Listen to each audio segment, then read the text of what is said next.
Welcome, everyone, to this week's episode of Awakening with Lindley Rose. I am here with Melisa Keenan. Melisa is an intimacy coach. She is the founder of Heart Open Publishing Enterprise. She's a 7-time international best-selling author, and she is a bee priestess. She's going to go into what this all means in a little bit, but I'm super excited to hear her story because she also has left Mormonism, like I have.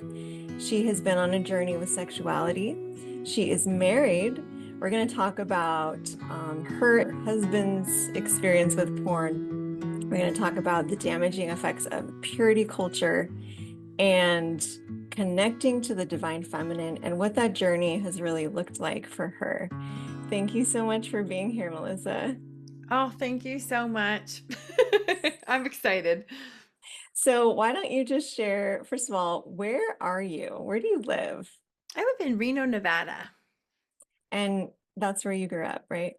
Yes, I'm a Nevada girl through and through. I grew up in a small town 2 hours from here, and that was 1 mile square with one stoplight. And then when I was 12, I moved up a step to the dairy town an hour over. And then when I graduated from high school, I moved to the big city, quote unquote, to Reno, which Reno's like slogan is biggest little city in the world. It actually feels like a pretty small town also. Nice. Yeah. Mhm. Why don't you just share a little bit about your introduction to the Mormon Church, when that was, just quickly through your upbringing and how your religion as you were growing up, and then how things shifted when you joined the church, and what happened next. This is so interesting because I'm having a panic attack.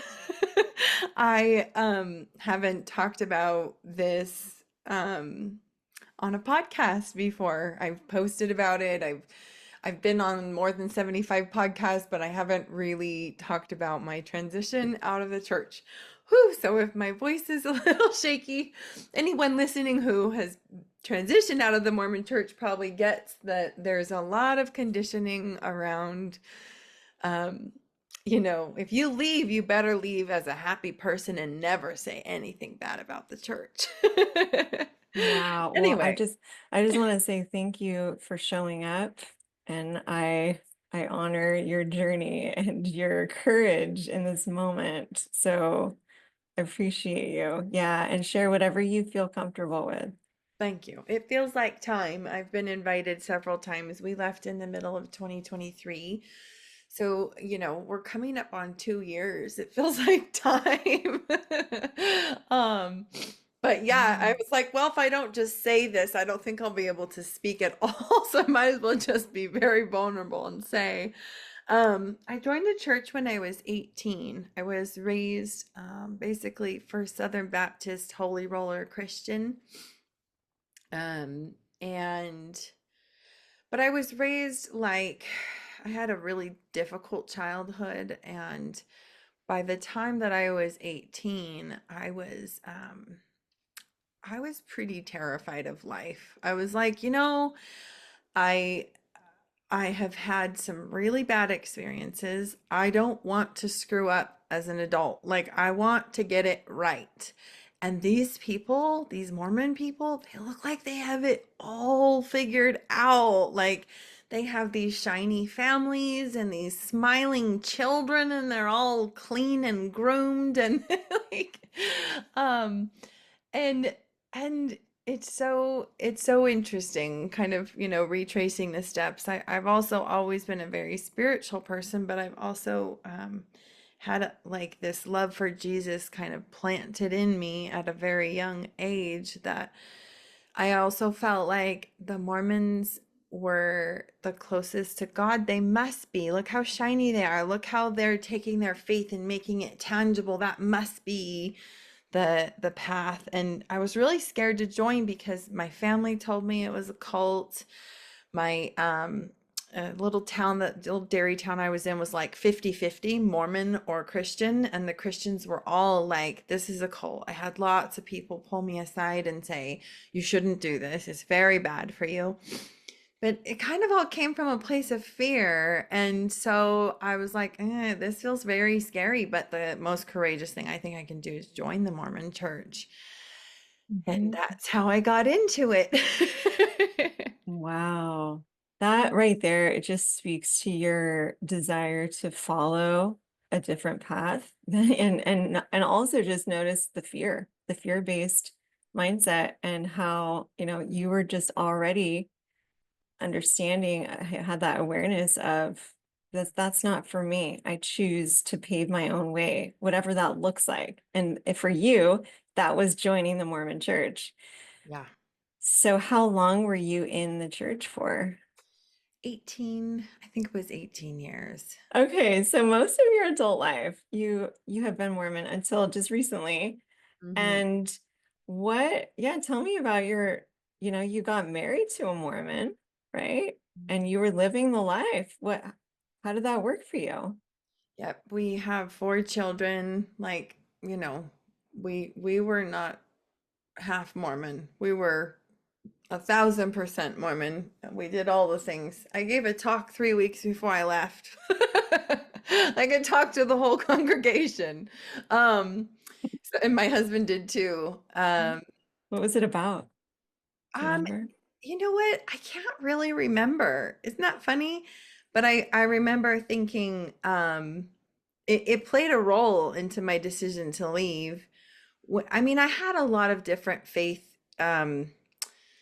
quandaries. I had a lot of cognitive dissonance in the church from multiple different lived experiences and the way that I like experienced the church and what trying to make the boxes of the church fit around my big huge beliefs, and it was there was always some cognitive dissonance and weaving through that, and times where I felt very grounded in where I was at in the church, and then times where I felt like total panic, and everywhere in between. But actually at the time that I gave the talk, I was like, no, I feel pretty grounded. My husband was going through what we would call a quote unquote faith crisis. He was really angry. He was like, researching past history stuff and was just like definitely like feeling like he was confronting all of these things that it didn't feel threatening to me. I had already kind of looked at all of them and I had already found some way to spiritually bypass all the anger about all the things. And but I ended up, after I gave that talk a couple of weeks later, I had a dream where I saw myself as two people. I was two people in the dream. And there was the real me, and then there was the Molly Mormon version of me, and watching her give the talks and do the little robotic thing, and I won't go into all the details of the dream. It was really profound though for me, and I woke up realizing I was living a double life. Not in the sense that Mormons would say. Like, I feel like if I were Mormon and I heard someone say they were living a double life, I'd be like, oh, what sinful things were you engaged in? Not like that. Like, I have this very esoteric side and this very big, like exuberant, want to tackle the whole wide world side that really I had to like, yeah, push her into a box and show up and be a perfect Mormon. And I realized like I was like dragging the vehicle of the church with me to all the big places I was trying to go. So that's when I decided, based on one dream. Amazing. So I want to hear about your journey with sexuality because, yeah, growing up not Mormon, joining when you're 18, how did that affect your relationship with your own sexuality? And then how has that evolved and changed as you've left? It's interesting because since I didn't grow up in the church, but I grew up in other Christian churches around sexuality, I almost feel like my experience of what I was taught around sexuality was maybe almost more toxic than it would have been had I grown up in the Mormon church. Really? Because Mormons have a sense of class, like they kind of they'll teach you stuff, but they keep it very like no one's going to say anything extreme over the pulpit, right? But in the Christian churches that I was raised in, extreme was the way you reach the youth. And so, like, I remember I went to this one organization called Teen Challenge. That still exists. No, that wasn't what it was called. Why Wait? It was called Why Wait. And it was this program where on this huge screen, they've got 200 youth packed into this church room, and on this screen, they're showing all these pictures of STDs and telling the story behind the STD. And it's like the worst possible thing you could imagine, right? Like, because she got this STD, then she had a child while she had the STD, then the child died, and she ruined her whole chances of all, like, oh my gosh, just literally the fear mongering of like, you should definitely wait. Wow. Like, that message was drilled into me loud and clear. So I was very clear on abstinence before marriage, way before I joined the Mormon church, Mm. and pretty much terrified of my own sexuality. And, simultaneous to that, I actually have a condition, the PGAD, or persistent genital arousal disorder, which it's basically getting spontaneous orgasms, which can often lead to like perpetual masturbation. So I had this whole complicated relationship going on with masturbation. No one to talk to about it. Pretty sure I was going to hell because of it. Like, Yeah, wait, is that actually a disorder? Like that's a and like the crazy thing about it is when it onset at 10 years old, and it usually comes on when someone has experienced trauma. I want to say the studies are like 75% of the time it's because of onset of trauma. And then you get this thing where your body just starts kind of perpetually having orgasms, which sounds great, but it has other like side symptoms like this dull ache and kind of a like fixation, like you don't feel like you can stop, or you feel like you have to have an orgasm to feel better, but then when you do, it like increases the pain. And so I went through that Mm. from 10 till about 20 or 22, maybe even before they even had a name for the diagnosis, because women's health, right? We're like way behind in women's health. And so they didn't even have a name for it. Thankfully, I did a Google search one day and discovered, like, oh, that's what this is, when I had already joined the Mormon church, right? Well, Mormons teach you're not supposed to masturbate, and they're very clear about that. In my previous church, they weren't so clear about masturbation. They were really clear on abstinence, but not masturbation. And so when I joined the Mormon church, the first person I ever spoke out loud to about my relationship with masturbation and my body and whatever was a 60-year-old Mormon bishop alone in his office. It was so freaking terrifying, but I was like, okay, just got baptized. Now they're telling me this thing is a sin. I have to do this. Like, I want to be pure for God.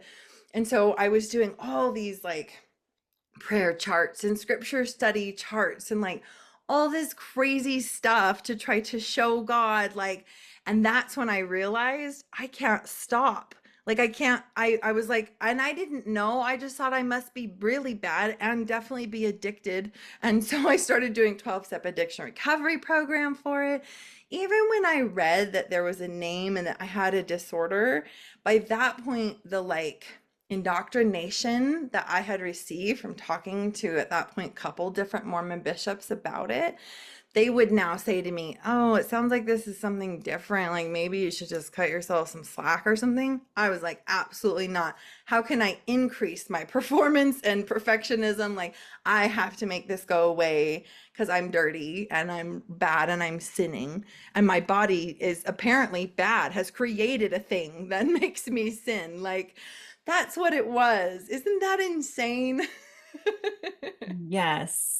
That, let's just sit with this for a minute for anyone listening. First of all, thank you for sharing this. It's such a vulnerable thing to share, and that is what we're trying to get to. We're trying to get to the truth. That's what this podcast is all about, is really just looking at what's under the surface, what is really going on, because the reality is it is insane. It is absolutely ridiculous that these men are trying to control the pleasure in our own bodies. I mean, what? And so Yeah. damaging. Like, Yeah. I look back at that period of time, and that character on the Da Vinci Code on the movie, and he's constantly lashing himself, Hmm. like, penance for God or whatever. I'm like, that was me. Like, I mean, by the time, that gosh, I want to say 25 or something, I'd already had um, three children, all 2 years apart, because I was trying to do what God wanted me to do. And I was spending multiple hours a day in scripture study, and like, I was just so hard on myself. It's like, holy crap. And just thinking like, this is what God wants me to do. I have to do this to show God. And really, when I look back at all of it, one, I can see I had a huge tenacity to survive. I just really wanted to get life right. And I was like, you're telling me this is how I do it, so this is what I'm going to do. And then when I look at the full scope with this PGAD and everything, which I have now actually kind of alchemized in my body, and it's no longer an issue that I struggle with. I think processing my feelings and stuff like that has helped me to come into a place of balance and stuff with it. But I'm like, oh my gosh, look at the wisdom of my body, because I didn't know how to process my emotions. I was in a crazy childhood, and my body was like, sex priestess activated. We know exactly how to help you, like, get your emotions out of your body and, like, access release and stuff so that you can function, because your life is really hard and you don't know how. And then when I learned the tools to be able to be more sovereign in my body and feel my feelings and whatever, then that all kind of came into balance. How beautiful. Like, it wasn't a curse, it was this beautiful gift, but I had nobody to help me navigate that. And then anybody that I did go to just tried to put on more and more shackles. Wow. I mean, so profound I mean, just that you made it to where you're at, to this place. So tell me about what that journey has looked like for you. When did you start to feel the, you know, the ridiculousness of that culture? Like, when did you really see through that and start to take ownership of your body, of your journey, of your pleasure, of, letting go of shame, all of that? When did This that is happen? where I think we have to weave in my husband's story. Okay. So, because my husband, we got married, I had this secret thing that, like, I tried to explain, but for one, there was tons of shame, and two, I didn't really even know what I was saying, because I didn't even know I had a disorder or that I was addicted. I really didn't know. And he also had a secret pornography addiction. He also had very oppressive experiences with the church and with, just family's lack of ability to speak to what he was experiencing or his desires. So feeling tons of shame around his desires and everything. I mean, when he finally came to me, we were 5 years into our marriage, and he told me, I think I have a pornography addiction. It was like, what? I was diagnosed with PTSD, because the church teaches so strongly. See, my addiction didn't come with any like rumination or fantasy. I didn't need to view porn. I had pretty much never viewed porn. And so because of that, I at least could say I didn't have those elements, and the church speaks out loud very strongly against all of those elements. Like the scripture, if you've looked after a woman to lust after her, you've committed adultery in your heart already. Like, geez, does anyone have a chance? So he comes to me and he has an addiction. And even in hindsight, now that we're in more sovereignty with our sexuality, we both look back and we're like, yeah, I think we both had an addictive relationship with what was happening with both of our desires and sexuality, because we were using it as an escape, right? So we both went to 12 step programs. We went to programs through the church and programs that were not from the church and stuff.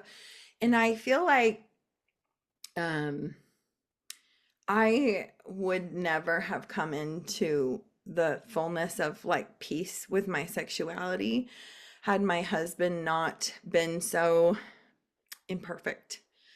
Like, we were so committed to connection with each other that at some point I had to stop viewing him as the devil for his pornography addiction and just look at him and say, like, what if you're not bad for this? And what if this represents just like desires? And maybe I could try to understand your desires.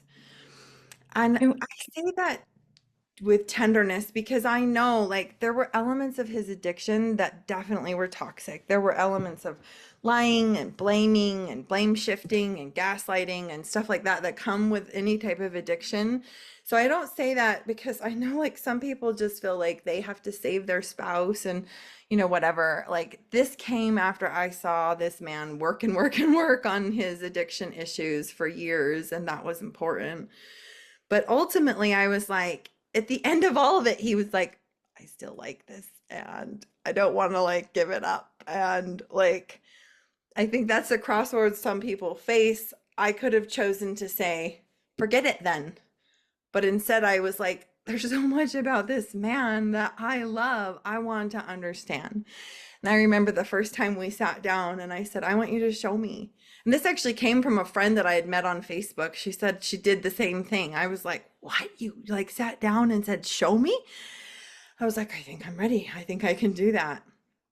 And the first time we looked at porn together, I saw all these women who were so into it.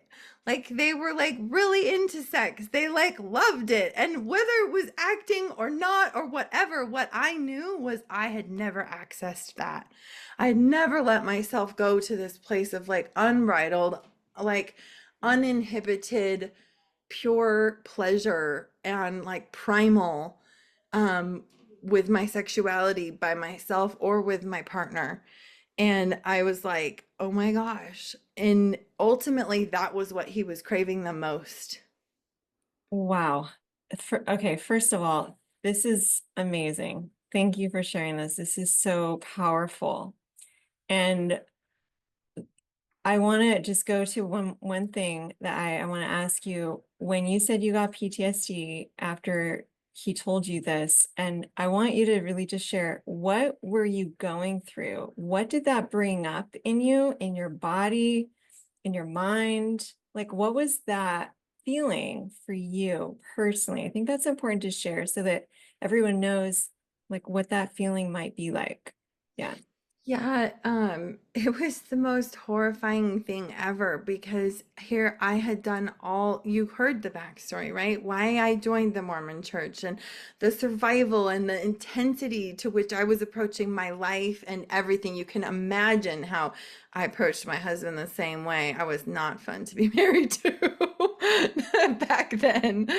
Um, Yeah, to find same. I was not. I really. was married for 7 years and I was totally like in this masculine energy. I wasn't connected. I can relate so much. I wasn't connected to my sexuality at all.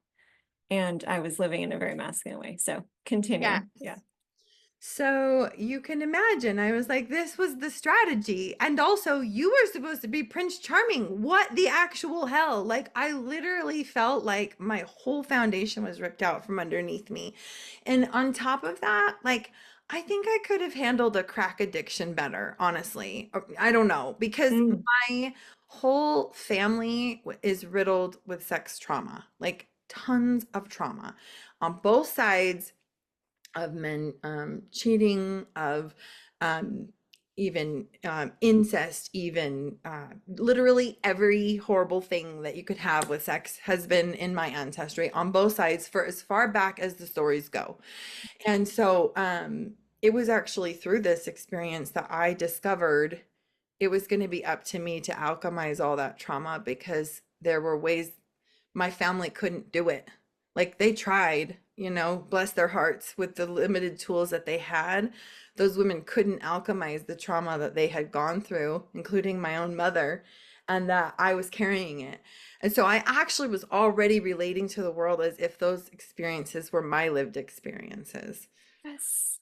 And isn't this so amazing how things work? Because this this disorder, right? This pleasure, this overactive, the sexual, the pleasure just running through you, right?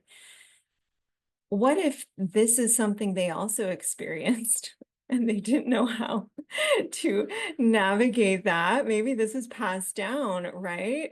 And it was a coping mechanism. And now here you are in the exact same situation you were trying to avoid. You when you marry the perfect man, and then this comes up. And wow, this is, I mean, just it's like this textbook, like healing of generational trauma, all culminating with this experience. Did you, I mean, obviously when you were going through it, it was horrible. And it was like the worst thing ever, is what you shared before. But when did you start to see the gifts in it? It took time. I used to even say, like, this is the one trial I'll never say I'm grateful for. Um, Because it's the one that you needed to grow, right? To expand, to alchemize. It's so beautiful. I came in like, yeah, a few years like into our whole recovery process. I mean, we went through separation. There was 6 months where we were not even together and so several years after that, I remember like really pondering on like why and like soul contract why like why I really want to understand. And I felt like this man like continuing to show up like quote unquote imperfect, like he is doing exactly what he promised your soul he would do for you.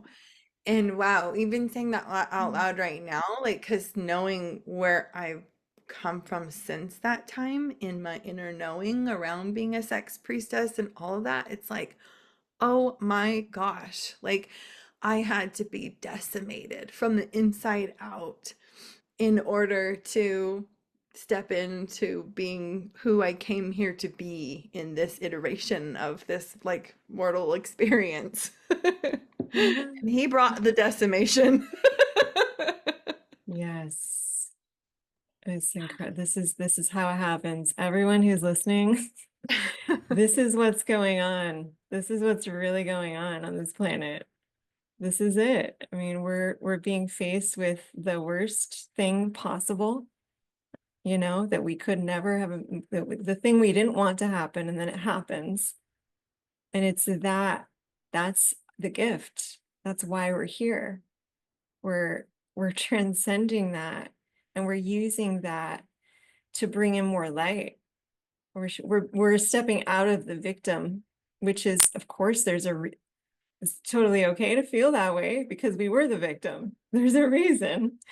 And yet, and even though you're the victim, even though you're the one in that position, to transcend it and to choose to alchemize it and to become who you're here to be. And your journey is just so powerful. It's so beautiful. I would love to have you share your next steps on that path of what that has looked like. You've mentioned sex priestess. What has your journey been like into that?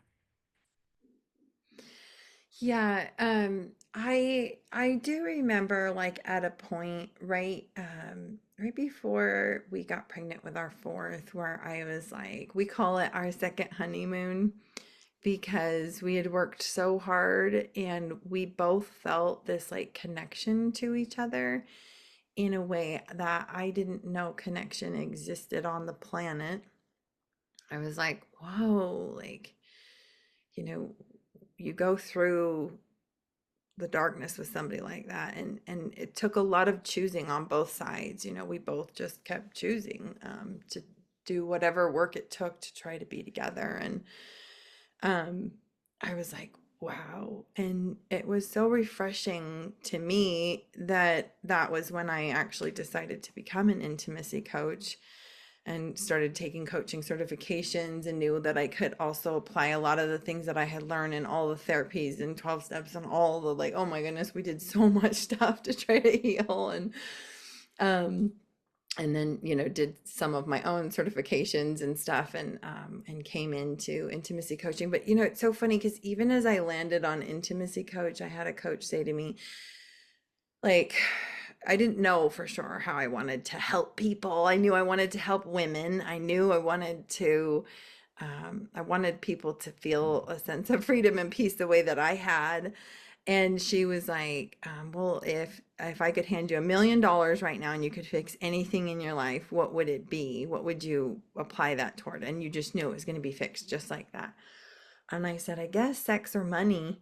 And she's like, all right, then, like, go out and do a like 12 days or 12-week video challenge on one of those things. I was like, what? I just told you those were the issues I have. Like, like, it was like, okay, we created connection, but like I still feel so clunky around sex and whatever. So I chose to do that. And I feel like so much of the time as an intimacy coach there in the beginning, it was like I was learning more than I ever had. It put me on this fast track of just, taking steps further and further, like into the truth of my own pleasure and eros, and out of the oppressive boxes around what that can and can't look like and what that should or shouldn't be. Um, and it was beautiful, like a beautiful alchemical journey that at first I was really, really committed to it just being a journey with my husband because of the teachings of the church. It was like, I'm only allowed to explore this in his presence, in his arms, like with him or by his hand. Like, and then again, Wow. slowly over time, it was like, I feel like that's like a pretty big limitation. I feel like I need to at least explore my own body and finding that sacred relationship with masturbation, and just like one step at a time, even exploring like kinks, which at the time we weren't even calling them kinks. That would have been way too like out of the box. But I discovered how much I love power dynamic. I had done a lot of research around masculine feminine energy, but realizing that like subdom dynamics in the BDSM community were actually extremely powerful in supporting me to feel desire toward my husband and helping us kind of release the day-to-day dynamic of being like co-parents and doing hard life together, and just entering this very playful space where he could be my dom and I could just be like his helpless little thing that oh my gosh, like it was so beautiful. And then as we would learn more about that, I would turn around and teach everything to my clients, and watch how it helped them too, just layer by layer by layer. Yeah, it's so interesting that this all happened while you were still going to church. Yeah. And so tell me about, I know you were saying like as you were posting this stuff, it was getting some attention from church Yep. leaders. So what happened there? Honestly, I mean, you don't need to, whatever you want to share. no, I could share, but it's just funny. It's like, I mean, even at the time, I was like, this is so ridiculous. I got, I mean, I had a lot of people saying stuff.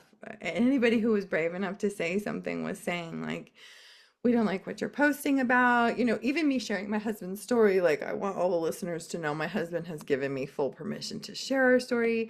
It took him longer to step into feeling comfortable to share it himself, but I'll never forget the day he shared it over the pulpit at church when he was going through pornography addiction recovery and like, et cetera, Wow. et cetera. Like, even is so funny because I was sitting there going, oh God, we're doing this, are we? Like when I was like, had been sharing it like crazy. Anyway, but yeah, I ended up getting called in by a leadership and um, asked like to review this big talk about how sexuality and marriage is sacred and all this stuff. And it was like, I just thought, like, do these people even know me? Like, here I was giving 1,000% for the church. And it's like, you could do with a little watering down. And I'm like, if I wanted to just be like, you should come to my client sessions, because a lot of my clients were Mormon or, strong conservative Christian couples. And I'm like, you should see the kind of connection they're creating. Like one couple ended up, like 6 months after they finished with our session, they could not get pregnant. And then here she was pregnant, and they have now this child because they were able to do this alchemical work together and get to the point where her body could open enough to receive him so she could get pregnant. Like, just there were miraculous things like that happening all the time. And I'm like, are you kidding me right now? But Yeah. you know, like, yeah, I mean, I know that well, what he ended up sharing was that like everybody in my congregation, as well as this like stake, so several congregations around me, were reaching out to him, like complaining about what I was writing and stuff, which, I mean, if you had read what I was writing, it's like so tame. So Yeah. very tame. It's Like, because it's even in funny. my work at that time, like I would talk to them about their experiences, but I was always very much like, now go have the tools for communication so you can figure it out on your own. I was not a hands-on intimacy coach. I was not like in the middle of Mhm. anything like that. And although I think now there's extreme benefit in coaches who do that, who just get more hands-on, and you can make progress a lot faster that way. But anyways, I was not doing that at the time, and I just thought it was so interesting, and it felt like this big warning over my head. And my husband's family was the same, very much like, you are such an embarrassment. Can you just stop? And I'm like, I had to like, well, do I go crawl into a hole and die, or do I just go stronger? And I did. I just went stronger. It actually created some trauma response in me. And so it was 2021. I had a huge burnout because I just went so hard in 2021. I was like, I'm going to make so much money intimacy coaching and helping people, and like, I will show them all. I But yeah, love again, it. in hindsight, so I was like, oh yeah, that was a trauma response to all that like poking at me about what I was doing. Yeah. So when okay, you ended up leaving. You left the church finally. You're like, enough is enough. And it was from that dream, and you saw you were living. So we're like coming full circle here. So you had the dream. Now everyone knows like the context. There was this double life happening, and she was like this amazing intimacy coach, Yep. making huge progress with her clients, and then getting this resistance from the church and the church members. And and then, yeah, and by the way, I just, for me, over and over again, I just see how everyone is just looking at us with their own level of consciousness, right? Their own awareness. And when we when we leave their circle of awareness, it's so challenging and so triggering that they're like, shh, be quiet, get that post off. That's too extreme. And we're like, this is so tame. Yeah. And it doesn't feel extreme at all because you're in a whole new level of, yeah, of consciousness, of awareness. So, but yeah, I mean, after leaving, why don't you just share a little bit about what it has felt like, how life has potentially changed or opened up after you left?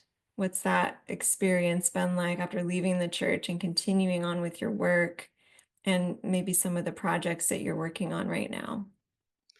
Yeah, it's so interesting because simultaneous to coming to the place to be ready to leave the church, we were also making a lot of big family changes. We made the decision at the end of 2022 to bring our kids home from school and homeschool, which felt like a very radical anti-culture decision.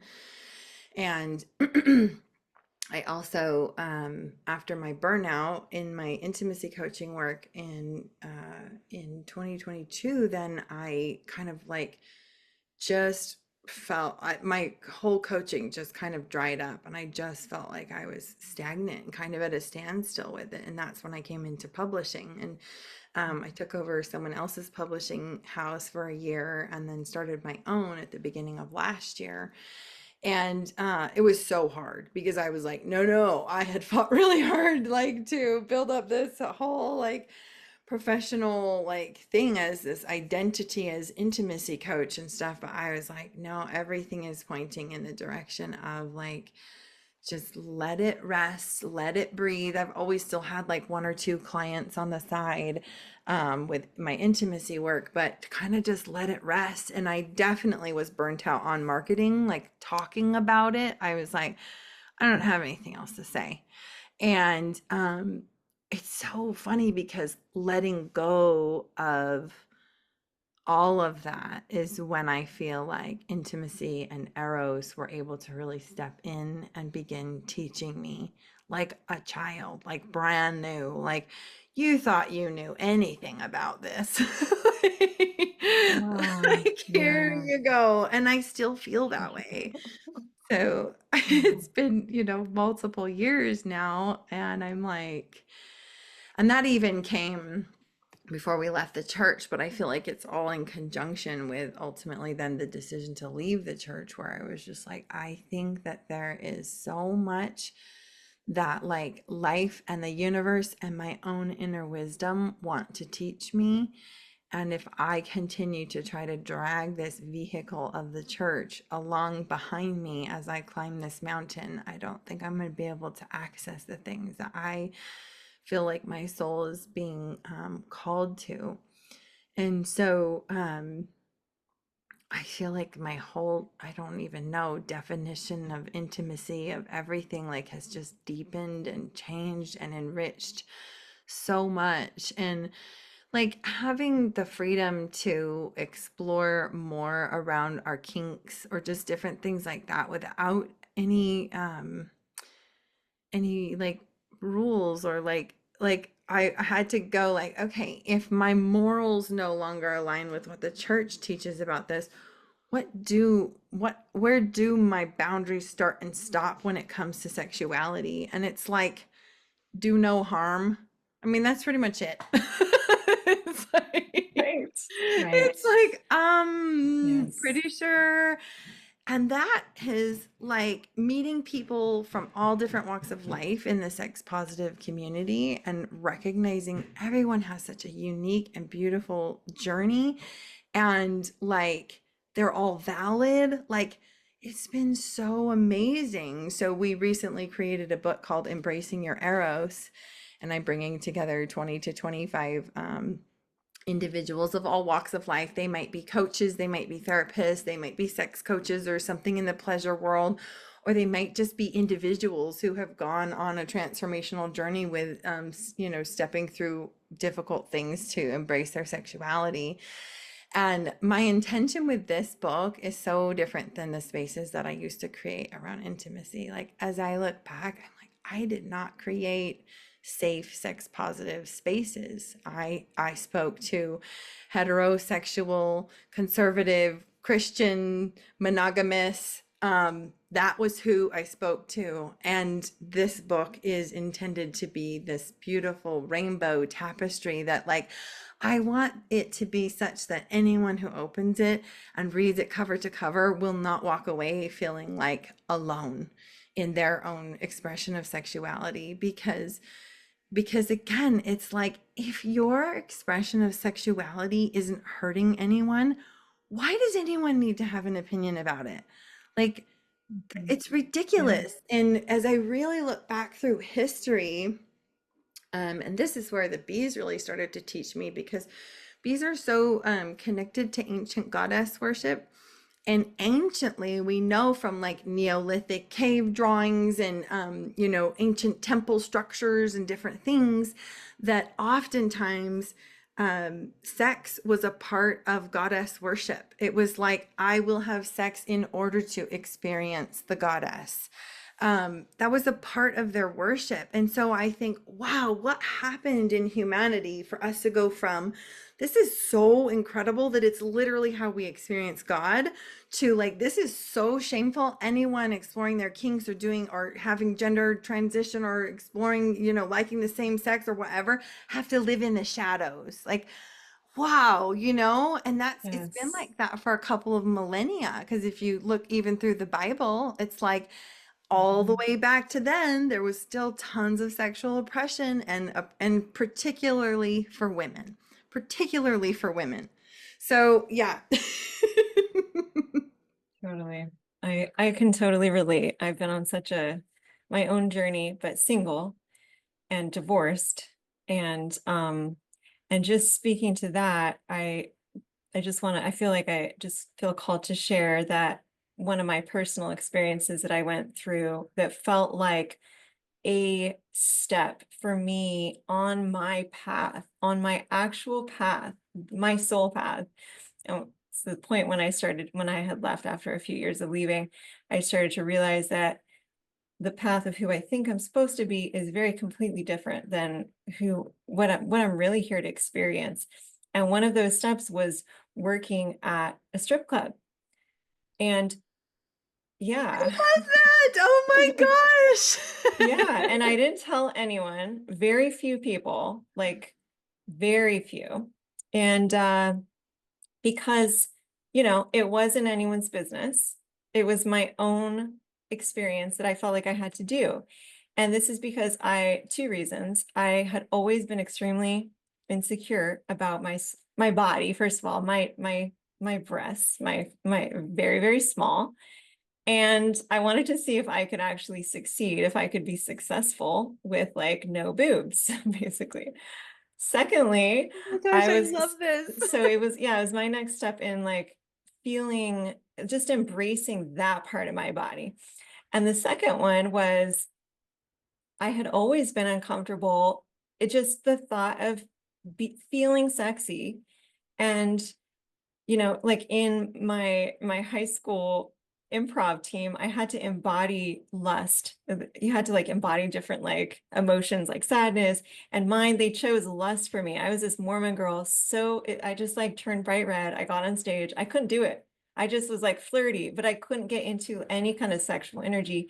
And to be able to be in front of people and tap into my sexual energy was like huge for me. So I did this to get out of my comfort zone and to have an experience of expanding myself in that way as an experiment, just seeing it as like this is a game. Like I'm just going to see like what's it like to be a stripper. Like I just want to know, you know? And so in that experience, I discovered what you're talking about is that there's no right and wrong. There's what works for you. And through that journey, I was able to step into that very ancient part of me, tap into it, and I discovered that it was actually a beautiful thing to dance for a man and how much I loved it.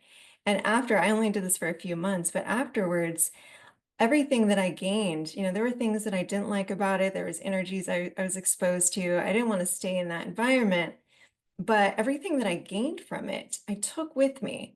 And I began to express these parts of me. I discovered this erotic side I had never met before. And I was able to now bring that into my relationships and express it, and even with myself, and to have my own sexy nights when my kids went with their dad. And now I could just dance for myself. I would film myself sometimes. I wouldn't show it to anyone until just recently I shared something. But yeah, it was just like my own because as a shy person, I was so insecure, so shy, so self-conscious that this was a big deal for me. So yes, I love your journey and I love yeah, just talking to others that are on this path because we're so much of it is on our own. We're going through this alone, right? Absolutely. Yeah, and it's like you said, you had to tell very few people Because, like, anybody you would have told would have, yeah, like, I think that's kind of the hallmark of our time. Even talking to people who have been steeped in the sex positive community, their whole life, as adults right now, I've had them reflect to me like, yeah, there's not been a time like this, at least in several millennia, where, or maybe ever, where people have the permission to truly explore and express all their elements of sexuality. And um, it's beautiful, but it also means ostracization from your culture and having to like develop extreme resilience and also having to navigate what has now become a pretty toxic culture around sexuality, right? Like you said, there's a lot of pain there and there's also a lot of beauty there, and being able to sift through it all and just claim what is ours, it's so precious. It's so sacred to me. I know a lot of Mormon people really shy, or ex-Mormon people shy away from the word sacred because it became so yucky, what did Mhm. sacred mean? But to me, it means like it's bigger than me. It's like what is moving through me and my relationship with my own pleasure is way bigger than me. And Mhm. I received I did a shamanic journey on March 28th of 2024. I remember the exact date because I experienced a rebirth as part of my shamanic journey, and it was so intense. But just before I experienced the rebirth, I didn't even believe in past lives before I had this journey, but now I think I do. I saw myself in these very quick flashes in all these places of like ancient goddess worship, acting in the role of priestess or sex priestess. And it was like Mesopotamia and Egypt and Greece and just like on and on. And it was very quick flashes. And it was so familiar. They felt like true memories. And my takeaway from the whole experience was, now it's time. This life is meant for you to remember, call back all the members of yourself that you know in your DNA and embody that in this life. And I think too, I recognize that I speak from a place of privilege. Like I am white. I live on the West Coast of the United States. Like despite having a hard childhood, I've had a pretty privileged life, right? And because of all of that, I feel like my soul chose to come to the West Coast at this time in this way because I could define who I am. I don't have to live by anyone else's rules. And so, yes, there's like pain from detaching from the cultures, but like it's the first time ever my ancestors couldn't do this, and that is sacred to me. And it's just fascinating because I feel like they from the dust are like, yeah, look at you go. Like, in ways that Yes, they didn't feel like they could, or maybe they truly couldn't. I feel the same, Melissa. And I didn't get into mine because this is mostly about you, but there's also a lot of distorted sexuality in my ancestry as well, growing up, and they've been like the pioneers and polygamy and sexual abuse happening. And just that wasn't my experience. I didn't experience that personally. But mine was just sexual repression. That was my experience. And but now I experience I think similar to what you have in the past, but in a different way. It's almost like in your constant sense of an orgasm. It's not an orgasm, but it's like this blissful kundalini is it's the pleasure energy going through my body that is now activated from awakening this energy within me and embracing it as a beautiful part of me. And I'm just, yeah, I mean, this is why I'm now talking more about this, why I'm now having these interviews, because I had stayed away from sharing about it because what is everyone going to think? And it wasn't until just recently, like in January, that I actually started sharing more openly about the healing power of embracing our sexuality. And because I had just been focusing on healing before, but it's just such a beautiful, important piece to our just living, our Oh, humanity. I love that so much. And it's so important. And I think, like, I look at my own healing journey and so many years of my life focusing on, like, quote unquote, healing was just trying to stay like afloat, just trying to keep my mouth above the water so I could breathe while still struggling so much. It wasn't until I shifted to pleasure and what are my desires and what is my joy and how do I continue to choose into those things. And man, it's a practice that is so challenging. Like, it is not well, until now I'm calling it in, it's so easy. Yeah. but um but Yeah. really it wasn't until I made that shift in my healing journey that I started to feel like I think I'm actually experiencing healing. Like, Mhm. now it feels embodied. Now it feels, like I feel whole. I feel good and I feel vibrant. Like, I would always think, because I remember when I was a little girl, despite kind of the craziness that was happening, I was pretty sheltered from it until I was about 7. And so I remember being 4, 5, and 6, and the sun would come in through my window in the morning, and I had this pink bed full of ruffles, and it had a canopy. There was also pink ruffles everywhere, and I had tons of stuffed animals that were like my best friends. And the sun would come in, and I would just wake up like, the world is here and waiting for me. And then I knew the stark contrast when that feeling left for years and years and years. And I would think, what would it take to feel like that again? To just wake up and feel like the sun is inviting me to have an adventure, and I love being here. I love this planet. I love being me. I love being in this body. And it has been this embracing of my sexuality, this embracing of that true Eros energy. It's like, it's not to say like I still feel all my feelings. In fact, that's been a huge element. Like, you can't really experience pleasure without feeling all the rage. You can't experience the passion.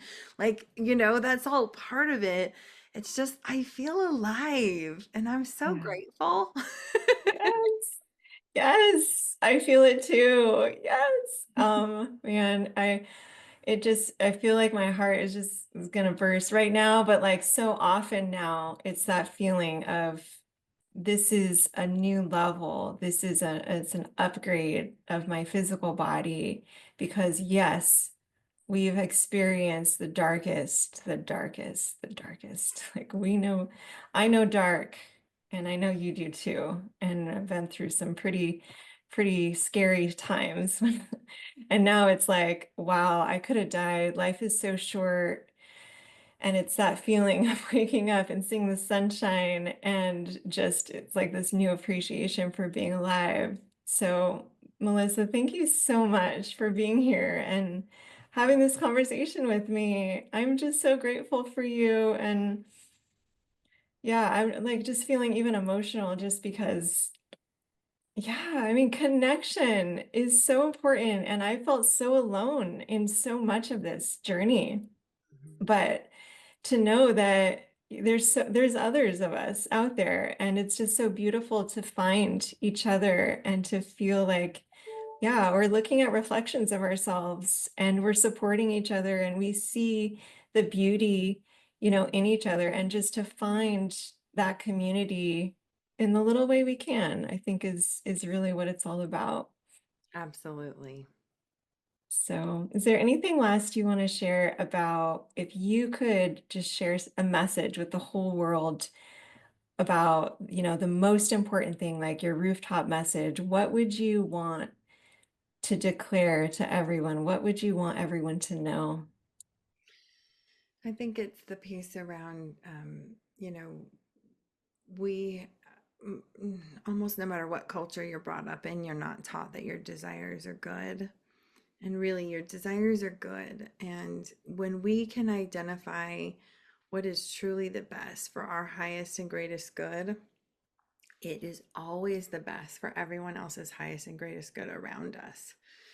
And so that has set me on, like, if there's any religion that I now have, that's my religion. It's identifying my desires, which includes my consent, what really feels like a full hell yes for me in every aspect of my life, and then acting on that, because your desires are good and they're actually the path to creating heaven on earth instead of waiting for some arbitrary heaven that's supposed to come after.